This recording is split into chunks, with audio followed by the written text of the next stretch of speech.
Why are you wasting so much of oil and milk on God? Where is it written कि God says मेरे को दूध देना and Hanuman saying मेरे को तेल डाल? I don't understand why are people wasting so much?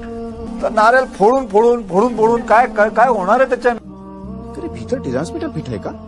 भगवान तक बात पहुंचत कैसे?